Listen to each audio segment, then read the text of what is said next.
Hi all, എല്ലാവർക്കും അമീൻജാസ് ഫാമിലിയുടെ പുതിയൊരു വീഡിയോയിലേക്ക് സ്വാഗതം. അപ്പം ഞാൻ വന്നിട്ടുള്ളത് വളരെ യൂസ്ഫുൾ ആയിട്ടുള്ളതും എന്നാൽ സിമ്പിളായിട്ടുള്ള കുറച്ച് ടിപ്സ് ആയിട്ടാണ് കേട്ടോ. കൂട്ടത്തിൽ ഞാനൊരു കിടിലൻ സ്നാക്സ് കൂടി ഉൾപ്പെടുത്തിയിട്ടുണ്ട്. അപ്പോൾ എന്നും പറയുന്ന പോലെ വീഡിയോ എല്ലാവരും സ്കിപ്പ് ചെയ്യാതെ കാണാം. വീഡിയോസ് കാണുന്ന സമയത്ത് യൂസ്ഫുള്ളായിട്ട് തോന്നുന്നുണ്ടെങ്കിൽ ലൈക്ക് ചെയ്യാനും ഷെയർ ചെയ്യാനും കമൻറ്റ് ചെയ്യാനും സബ്സ്ക്രൈബ് ചെയ്ത് സപ്പോർട്ട് ചെയ്യാനും മറന്നു പോകരുത്.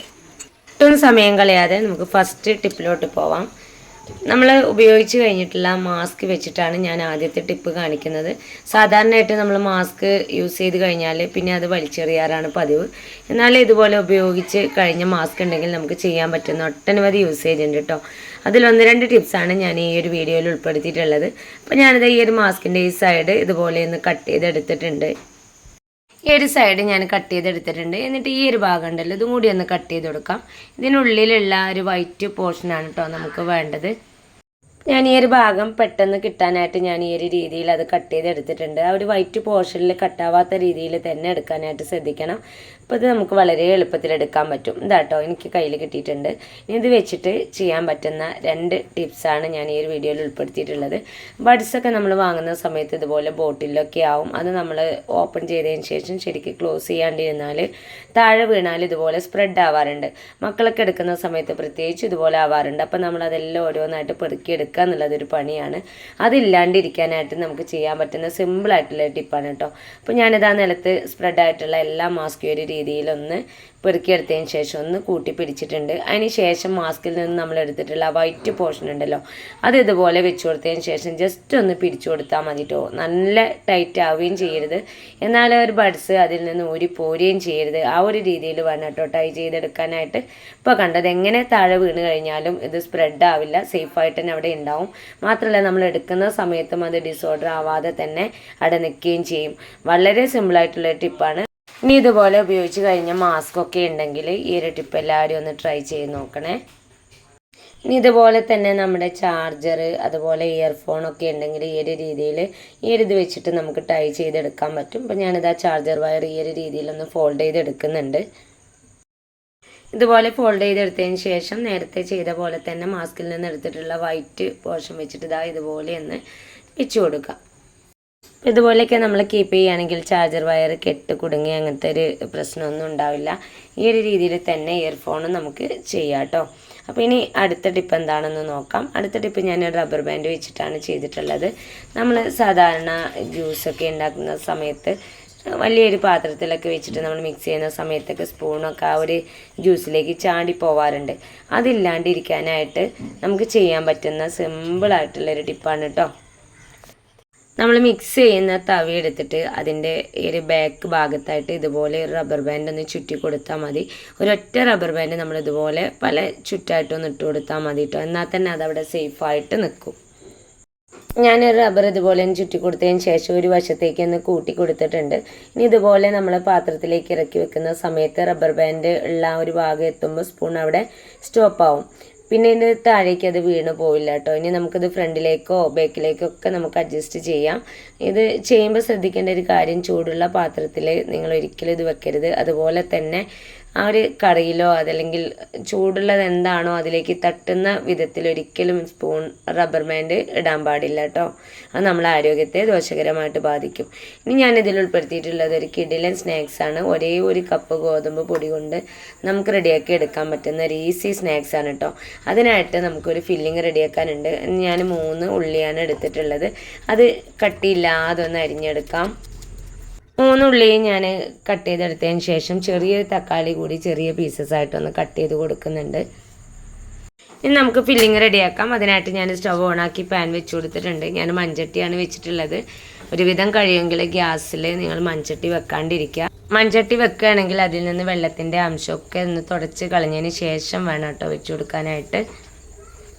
പാന് നല്ലപോലെ ചൂടായിട്ടുണ്ട്. കുറച്ച് കോക്കനട്ട് ഓയിൽ ചേർത്ത് കൊടുക്കാം. എണ്ണ നല്ലപോലെ ചൂടായി വരുമ്പോൾ ചാച്ചി വെച്ചിട്ടുള്ള ഇഞ്ചി വെളുത്തുള്ളി ചേർത്ത് ഒന്ന് വഴറ്റി കൊടുക്കാം. ഇഞ്ചിയുടെയും വെളുത്തുള്ളിയുടെയൊക്കെ പച്ച സ്മെല്ല് പോകുമ്പോൾ നേരത്തെ കട്ട് ചെയ്ത് വെച്ചിട്ടുള്ള സവാളയും തക്കാളിയും ഉപ്പും ചേർത്തൊന്ന് വഴറ്റി കൊടുക്കാം.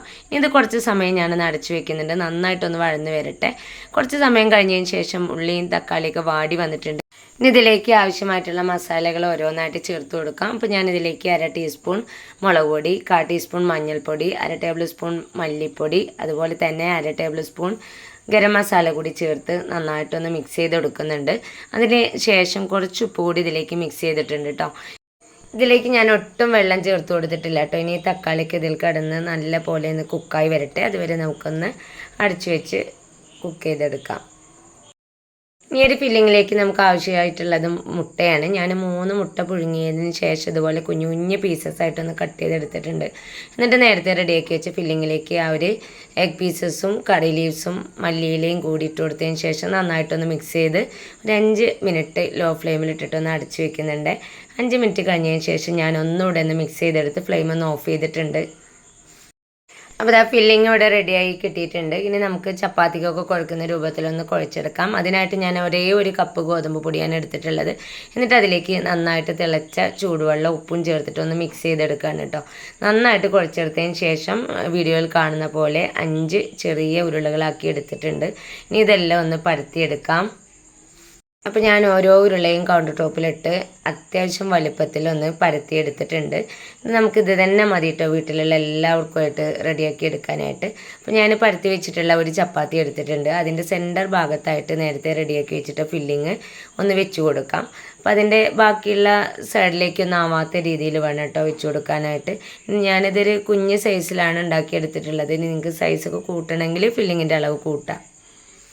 പരത്തി വെച്ചിട്ടുള്ള വേറൊരു ചപ്പാത്തി എടുത്തിട്ട് ഫില്ലിങ് വെച്ചതിൻ്റെ മുകളിലായിട്ട് ഇതുപോലെ ഒന്ന് വെച്ച് കൊടുത്തിട്ടുണ്ട്. ഇനി ഒരു പാത്രമാണ് കേട്ടോ ഞാൻ കട്ട് ചെയ്യാനായിട്ട് എടുത്തിട്ടുള്ളത്. ഈ ഒരു വലിപ്പത്തിലാണ് ഞാൻ കട്ട് ചെയ്തെടുക്കുന്നത്. അപ്പോൾ നിങ്ങൾക്ക് ഇതിനേക്കാൾ വലിപ്പം വേണമെങ്കിൽ ഒന്നുകൂടെ വലിപ്പമുള്ളൊരു പാത്രം എടുക്കുക. അതുപോലെ തന്നെ ഫില്ലിങ്ങിൻ്റെ അളവൊന്ന് കൂട്ടി കൊടുത്താൽ മതി. ഇനി ബാക്കിയുള്ള പോർഷൻ നേരത്തെ നമ്മൾ ചെയ്ത പോലെ തന്നെ കുഴച്ച് വീണ്ടും പരത്തിയിട്ട് നമുക്ക് യൂസ് ചെയ്യാം കേട്ടോ. അപ്പോൾ അതാ ഒന്ന് ഞാൻ റെഡിയാക്കി എടുത്തിട്ടുണ്ട്. ഇനി ബാക്കിയുള്ള ഓരോന്നും ഇതുപോലെ തന്നെ റെഡിയാക്കി എടുക്കുകയാണ്. അപ്പോൾ നമ്മൾ ഓരോന്ന് റെഡിയാക്കി എടുക്കുമ്പോഴും ബാലൻസ് വരുന്ന പോർഷൻ വെച്ചിട്ട് വീണ്ടും നമുക്ക് ഉണ്ടാക്കിയെടുക്കാം. അപ്പോൾ ഞാനിതാ പാൻ അടുപ്പത്ത് വെച്ചിട്ടുണ്ട്. അതിലേക്ക് കുറച്ച് ഓയിലാണ് ചേർത്ത് കൊടുത്തിട്ടുള്ളത്. ഈ ഒരു സമയത്ത് നിങ്ങളുടെ കയ്യിൽ നെയ്യൊക്കെ ഉണ്ടെങ്കിൽ ആഡ് ചെയ്ത് കൊടുക്കാം. ഒന്നുകൂടെ ടേസ്റ്റി ആയിരിക്കും കേട്ടോ. അപ്പോൾ വളരെ കുറച്ച് ഓയിൽ മാത്രം മതി ഈ ഒരു സ്നാക്സ് റെഡിയാക്കി എടുക്കാനായിട്ട്. എന്നിട്ട് ഞാൻ ഓരോന്നും ഇതിലേക്ക് വെച്ച് കൊടുക്കണം. അപ്പോൾ ഒറ്റ തവണ തന്നെ എനിക്ക് 3 എണ്ണം ഇതിൽ കുക്ക് ചെയ്യാനായിട്ട് പറ്റിയിട്ടുണ്ട്. ആദ്യ വശം ഒന്ന് കുക്കായിട്ട് വരുമ്പോൾ തന്നെ ജസ്റ്റ് നമുക്കിതൊന്ന് മറിച്ചിട്ട് കൊടുക്കാം. ഇങ്ങനെ 1-2 തവണ ഞാൻ മറിച്ചിട്ട് കൊടുത്തിട്ടുണ്ട് കേട്ടോ. ഉള്ളിലുള്ള ഫില്ലിങ്സ് എല്ലാം നമ്മൾ നേരത്തെ കുക്ക് ചെയ്തുകൊണ്ട് തന്നെ പുറമേ ഉള്ളത് മാത്രമേ നമുക്ക് കുക്കായിട്ട് കിട്ടാനുള്ളൂ. അപ്പോൾ അതാ എനിക്ക് ഫസ്റ്റ് ബാച്ച് ഇവിടെ റെഡിയായി കിട്ടിയിട്ടുണ്ട്. ഇനി ഇതുപോലെ തന്നെ ഞാൻ സെക്കൻഡ് ബാച്ചും ഫ്രൈ ചെയ്തെടുത്തിട്ടുണ്ട്. അപ്പോൾ അതാ ഒരേ ഒരു കപ്പ് ഗോതമ്പ് പൊടി വെച്ചിട്ട് നമുക്ക് റെഡിയാക്കി എടുക്കാൻ പറ്റുന്ന കിഡിലൻ സ്നാക്സാണ് ഞാനിവിടെ റെഡിയാക്കി എടുത്തിട്ടുള്ളത്. ആ ഒരു കപ്പ് ഗോതമ്പ് പൊടി വെച്ചിട്ട് എനിക്ക് 10 എണ്ണമാണ് കേട്ടോ കിട്ടിയിട്ടുള്ളത്. അപ്പോൾ ഞാൻ 5 എണ്ണം മാത്രമേ വീഡിയോയിൽ കാണിച്ചിട്ടുള്ളൂ.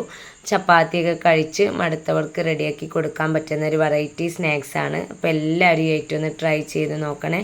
ഇനി നമുക്ക് ഇന്നത്തെ അവസാനത്തെ ടിപ്പിലോട്ട് പോവാം.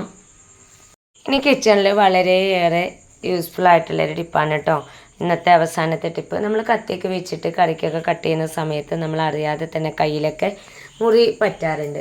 ഈ മുറി അല്ലെങ്കിൽ കൈവിരലിൻ്റെ അറ്റത്തൊക്കെ നിറയെ പാടുകൾ വീഴാറുണ്ട്. അപ്പോൾ കൈ മുറിയോ എന്നുള്ള ടെൻഷനോ ഒന്നുമില്ലാതെ നമുക്ക് വളരെ സിമ്പിളായിട്ട് വെജൊക്കെ കട്ട് ചെയ്യാൻ പറ്റുന്ന ഒരു കിടിലൻ ടിപ്പാണ്. അതിനായിട്ട് നമുക്ക് ആവശ്യമുള്ളത് ഇതുപോലെ ഒരു ചിരട്ടയും കുറച്ച് റബ്ബർ ബാൻഡുമാണ്. ഇത് രണ്ടും ഉണ്ടെങ്കിൽ ചെറിയവർക്കും ടെൻഷൻ ഇല്ലാതെ തന്നെ വെജൊക്കെ കട്ട് ചെയ്യാൻ പറ്റും. ഞാൻ ഓരോ റബ്ബർ ബാൻഡും വീഡിയോയിൽ കാണുന്ന പോലെ ചിരട്ടയിലൊന്ന് ഇട്ട് കൊടുക്കുന്നുണ്ട്. ഒരു നെറ്റ് രൂപത്തിലാണ് കേട്ടോ അത് ഇട്ട് കൊടുക്കേണ്ടത്. വലിയ ഹോൾ ഉണ്ടാവരുത്, കുഞ്ഞു കുഞ്ഞു ഹോൾസായിട്ട് വേണം നമുക്കിത് കിട്ടാനായിട്ട്. അപ്പോൾ ഞാനിത് ഏകദേശം ഒരു 6 റബ്ബർ ബാൻഡ് ഇട്ട് കൊടുത്തിട്ടുണ്ട്. ഇനിയും ഞാൻ ഓരോ റബ്ബർ ബാൻഡ് ഇതുപോലെ ഒരു വലുതായിട്ട് ഹോളുള്ള ഭാഗത്തൊക്കെ ഇതുപോലെ ഒന്ന് കവർ ചെയ്തെടുക്കുന്നുണ്ട്. ഞാൻ ഈ ചിരട്ടയിൽ ഏകദേശം 11ഓളം റബ്ബർ ബാൻഡ് ഇട്ട് കൊടുത്തിട്ടുണ്ട്. അപ്പോൾ അത് കണ്ടില്ലേ, ഈ ഒരു രീതിയിലാണ് കേട്ടോ കിട്ടിയിട്ടുള്ളത്. എന്നിട്ട് ഈ ഹോൾസിലൂടെ നമ്മുടെ 3 വിരലുകളൊന്ന് ഇട്ട് കൊടുക്കാം. ഒരിക്കലും ആ ഒരു ചിരട്ടയുടെ എഡ്ജിലേക്ക് തട്ടുന്ന വിധത്തിൽ വെച്ച് കൊടുക്കരുത് കേട്ടോ. അപ്പോൾ നമ്മുടെ കയ്യിൽ തട്ടും. ഇതുപോലെ ഒന്ന് നീക്കി വെച്ച് കൊടുത്തതിന് ശേഷം നമുക്ക് കട്ട് ചെയ്യാനുള്ള വെജ് എടുക്കാം. എന്നിട്ട് ഈ ഒരു രീതിയിൽ വെച്ചതിന് ശേഷം നമുക്ക് എത്ര നൈസായിട്ട് വേണമെങ്കിലും നമുക്കിത് കട്ട് ചെയ്തെടുക്കാൻ പറ്റും. അപ്പോൾ ഇതുപോലെ ചിരട്ടയിൽ റബ്ബർ ബാൻഡ് വെച്ചിട്ട് ഈ കുഞ്ഞ് സൂത്രം ചെയ്യുകയാണെങ്കിൽ തിരക്ക് പിടിച്ച സമയത്തൊക്കെ നമുക്ക് കൈ മുറിയോ എന്നുള്ള ടെൻഷനൊന്നും ഇല്ലാതെ വളരെ ഫാസ്റ്റായിട്ട് തന്നെ പൊടിയായിട്ട് നമുക്ക് കട്ട് ചെയ്തെടുക്കാൻ പറ്റും. അപ്പോൾ ഇന്നത്തെ ടിപ്സുകൾ നിങ്ങൾക്ക് എല്ലാവർക്കും യൂസ്ഫുള്ളായി കാണുമെന്ന് വിചാരിക്കുന്നു. ഇത്രയും നേരം എൻ്റെ വീഡിയോസ് കണ്ട് സപ്പോർട്ട് ചെയ്തതിൻ്റെ എല്ലാ കൂട്ടുകാർക്കും ഹൃദയം നിറഞ്ഞ നന്ദി. അപ്പോൾ ഇൻഷാ അല്ലാഹ് അടുത്തൊരു കിടിലൻ വീഡിയോസുമായിട്ട് ഞാൻ വീണ്ടും വരാം.